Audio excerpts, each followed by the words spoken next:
Hey, ladies and gents, Tamikia TTC. If you're new here, welcome. If you're not new here, welcome back. All right, today is Monday. I am 30 weeks and 2 days today. 30 weeks and 2 days. Okay, so this is a 30-week bump date. So what have I done in the past week? Okay, so Saturday I had my first aid, CPR, AED, adult and pediatric certification course. That was with the Red Cross. So I'm officially certified in first aid and CPR and AED use. I don't have my card yet. That takes a couple days for that to send, but I'm officially certified at least for the next 2 years. So there, for adults and pediatrics.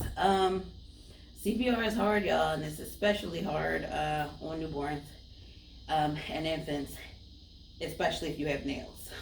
So, fortunately, I keep my nails short, but even these were really too long because you're kind of using your fingers here, so I had to use my knuckles so it's not to stab the baby with my fingernails. And that was difficult. And I don't think it's enough for me to like do this. They really want you to kind of like do that so you can get that pressure. I got bit by a mosquito outside earlier today, so my arm is like bothering me. Anyway,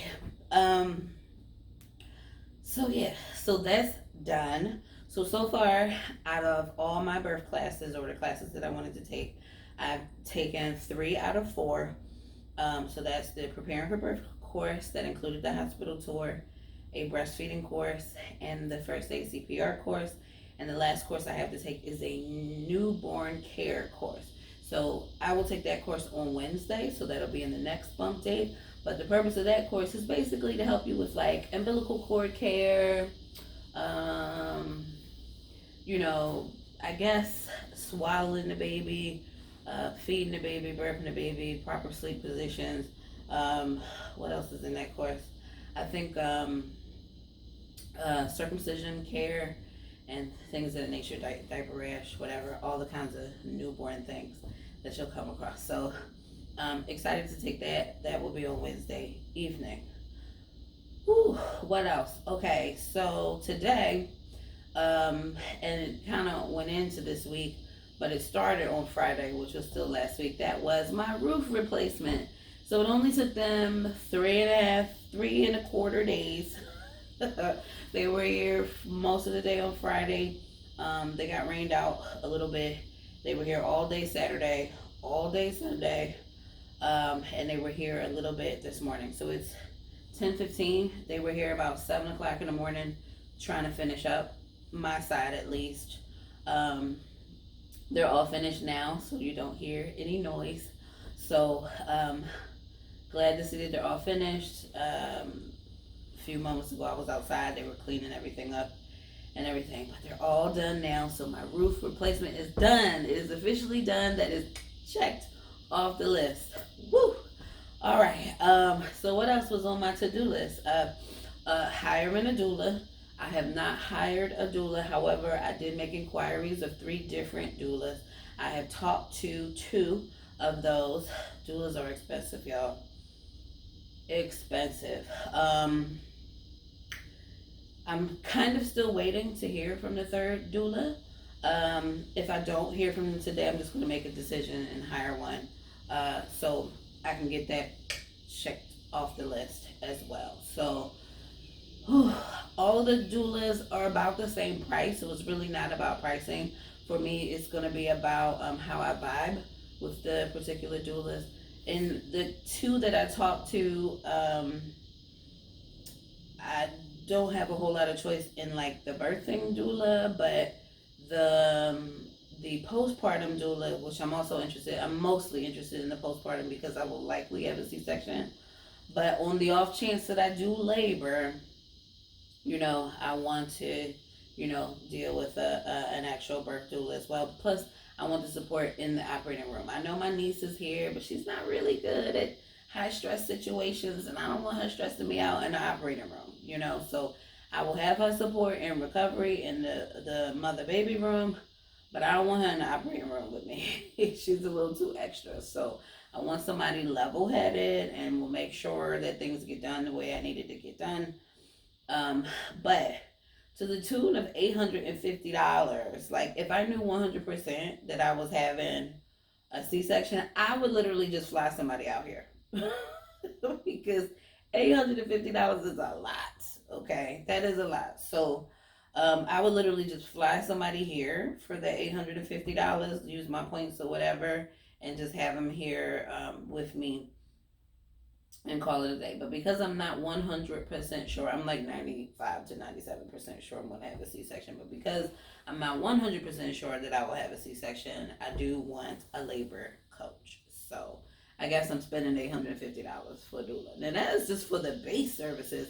They've got some extra things they can throw on and all of that of course cost more. Um, the two, I think both were offering placenta encapsulation, which I've been intrigued about. I don't know that I actually want to do it though. So I hear it's supposed to be good for you. I've heard arguments for and arguments against consuming your placenta after you give birth. So I don't know.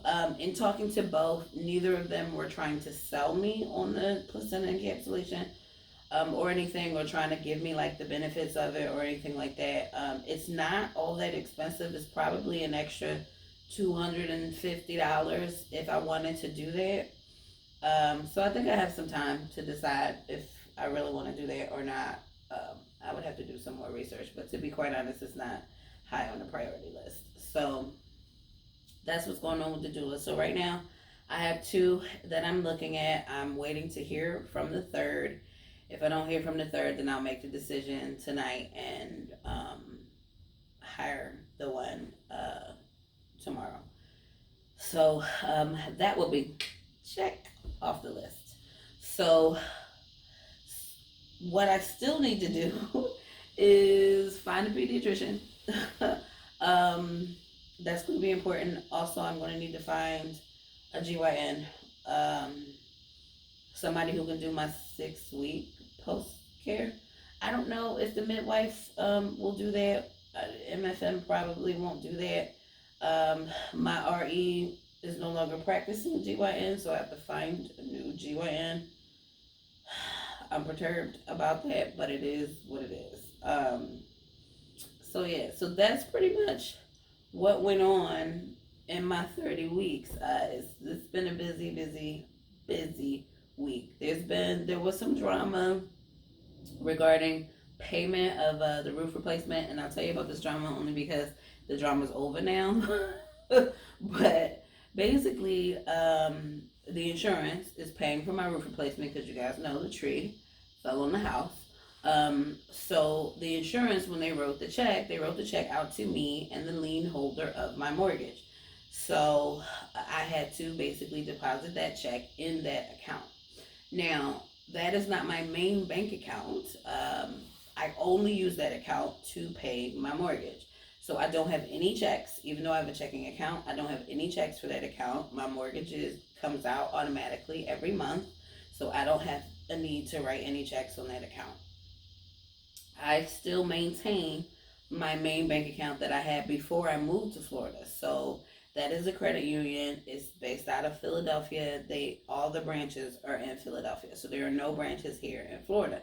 But I very, very seldomly step into a bank. So, mostly everything I do is through mobile banking and everything is like electronic.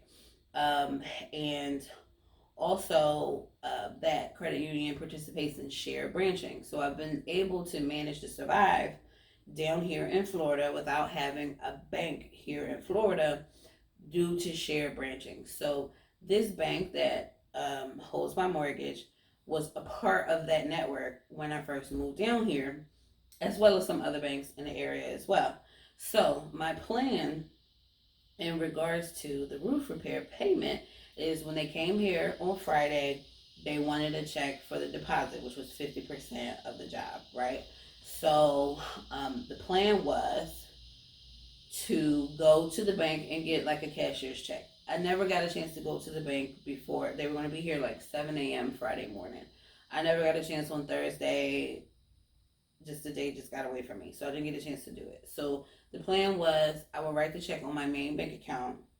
And then sometime during the day on Friday, I would stop at the bank, do a cash withdrawal and then a cash deposit via share branching into my regular bank. So by the time they get a chance to cash that check, the money would be there, cleared, available, no problems. Okay. So I wrote the check, I gave it to them. Supervisor took it to the office, they started to work and all of that. Friday afternoon, I went to the bank, filled out the deposit slip, couldn't find a slip for the share branching, mentioned that I wanted to do a share branching deposit off of this withdrawal, and he said, oh, well, we don't do share branching anymore. Say what now? I'm telling you, if you want to make God laugh, you're telling him your plans, because this went totally wrong. Totally wrong. And so that bank, there was another bank across the street. They used to do share branching. Apparently they don't do share branching anymore either. The teller was saying, there's a bank on Mills Avenue, which is just too far away, that still does share branching. It ended up being the same, named bank I had never heard. There's these two banks that I had never heard of down here that's still doing share branching. But Mills Avenue was too far. There were two closer locations that I got from my bank in Philadelphia. But I didn't want to take the chance because the lady told me that they can drop out at any time. Sometimes the website is not updated. At this point, I need this money in the account because I had already written a check, like a $4,000 check on the account. So I just decided to all right, we'll figure out the share branching later. Let's just do a wire transfer. So my bank in Philadelphia said, oh, just use your member number. Don't use the number on the bottom of your check. Okay, fine. And then when I get with the teller to do the wire transfer, he's like, oh, no, it has to be the account number or it'll reject. So I'm like, now what do I do? Like, I'm at the window. It's almost 3 o'clock. I need this money to go today because I don't know if you know, but these days when you write checks, they process them electronically and the money comes out in a day. So I'm panicked because I don't want this check to bounce. I don't want any extra fees. I don't want them to clear the check, negate my account, and then other things that I have coming out that bounce or anything like that. So it's just this is stressful. So I just gave him the account, the number that's on the bottom of my check, because he insisted that it had to be a bank account or it would reject. So I'm like, okay, so is this immediate? Does it take a little bit of time? He said it takes about an hour. So I'm like, okay, cool. Do all of that, process all of that. We ain't gonna get into how they needed somebody with a password. He didn't know the password. He asked 3 people. They didn't know the password. It took a while for them to get the password. Meanwhile, I'm standing there going, could this go any more wrong? Could this go any more wrong? So finally get that done. Go home. Wait a couple hours. I'm working. Wait a couple hours. I check the receiving account. That's my account from Philadelphia. And there's no money there. Okay.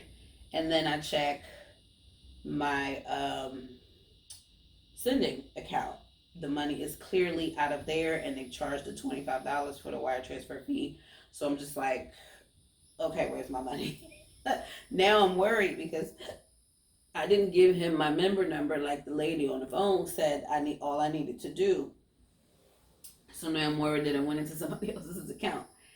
And we're talking about $8,000. So I'm just like, where's my money? So it was about 4 o'clock. I tried to call my receiving bank, but then I received a call from one of the doulas. So I hung up with the bank to take the call with the doula. That call went about an hour. So now it's after 5 o'clock. So I'm like, I don't even know if my receiving bank is still open. It's a really small credit union, really 1 or 2 branches. Really small. So I just called the sending bank because I knew that the branch was open until 6. Called there and they were just basically like, oh, well, if the fee's been taken out, we've done everything on our side. You need to call the receiving bank, and sometimes they have cutoffs. If it didn't get there by the cutoff, it might just be sitting there pending. Blah blah blah blah blah. Okay, so by the time I get off the phone with them, it's now like 5:30. I call the receiving bank, and the lady's like, "Oh well, the wire team leaves at 5. They won't be back until Monday at 9 o'clock." What? And she's like, "I can't even see if we received the wire, if the wires are sitting here pending, what's going on. I can't see anything because that team that handles all of that, they're not, they're gone." I'm like, great. So now I get to panic all weekend long about what is going on with my money, whether it's going to get sent back to the other institution because it didn't have the right account number on it or whatever. And to be quite honest, the account number for my checking is like my member number with like one extra digit, right? So it's not like they couldn't find my account with the number that was given. It did have the extra digit on it, so it's just, I don't know, but I'm like panicked. It's a lot of money and it's just floating around in the ether, and I have no idea where it is. So it's Monday morning. Of course, I'm on the phone. I started dialing at 8:58. Okay.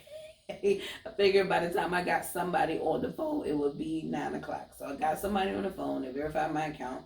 They were able to contact the person in the wire transfer team, and then she came back to me and she asked me how much the amount was. I verified the amount, and then she put me on hold again. And then she came back and said, "All right, the team, they're working on it now. It'll be credited to your account in 5 to 10 minutes." Thank you. That's all I wanted to know, was that it was going to make it into the account sometime this morning. So I have since verified the money has made it into my account and is available, and all is well. Now, whether that check bounced or not, I don't even know.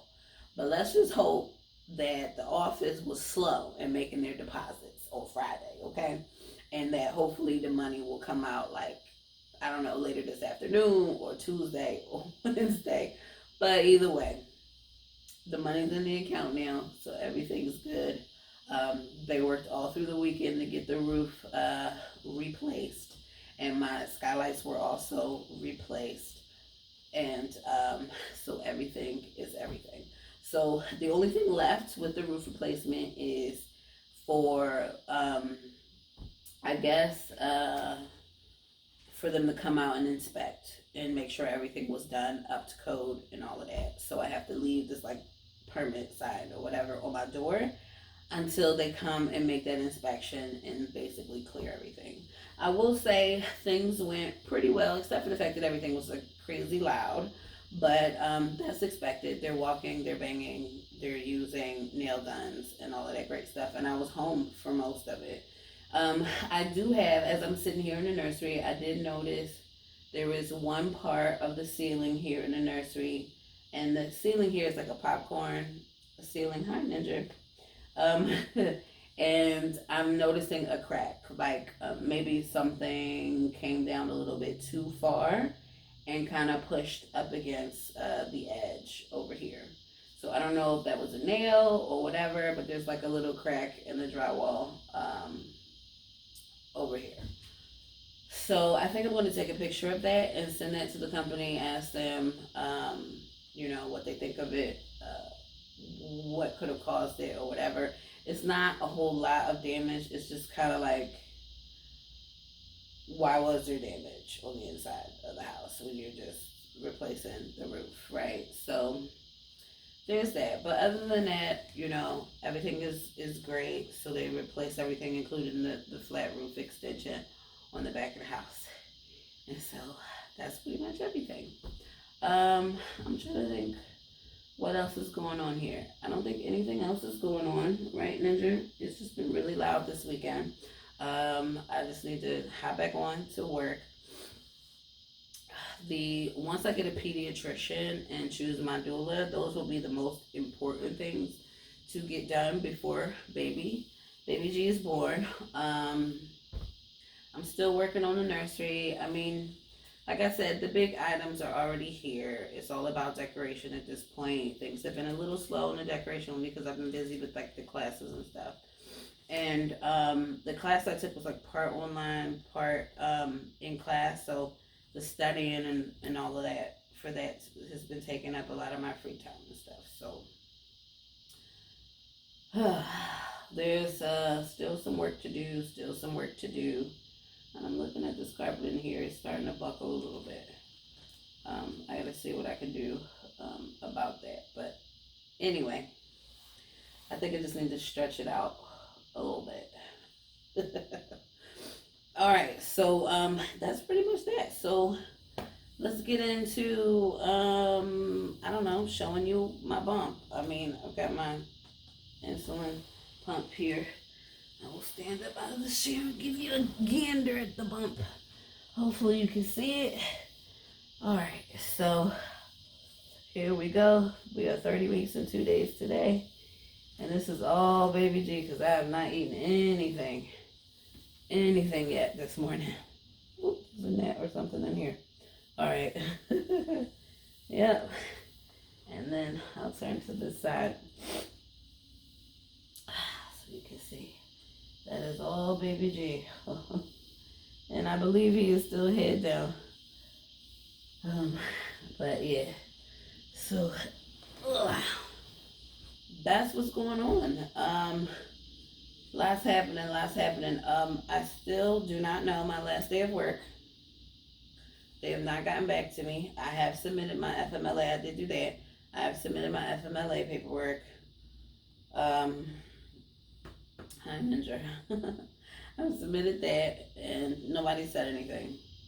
The HR guy that I was dealing with is on vacation until like the 22nd or whatever. So, I guess nobody's going to say anything. But I sent it to like the main HR address as well, just so more than just he had it, because I was supposed to submit it before the 16th. So I submitted it on the 16th, even though I had it on the 12th. Listen, don't judge me, okay? I had to scan it and all of that. That meant coming upstairs. Like, I'm a busy lady, okay? I'm a busy lady. But anyway, I got that done. And so, it's not a big deal that I don't know when my last day of work is, but it kind of is a big deal because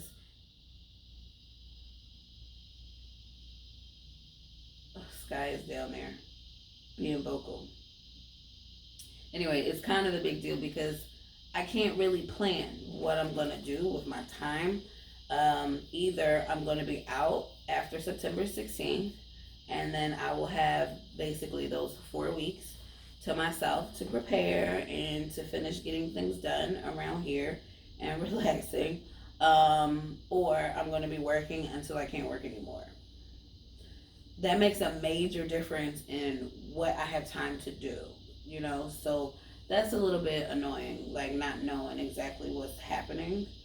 So I don't know when that information is going to come, but September 16th is about 4 weeks from now, so they really need to figure this out. So there's that, and then my car AC is officially dead. It's not working anymore. So I have yet another unforeseen expense that I need to pay for.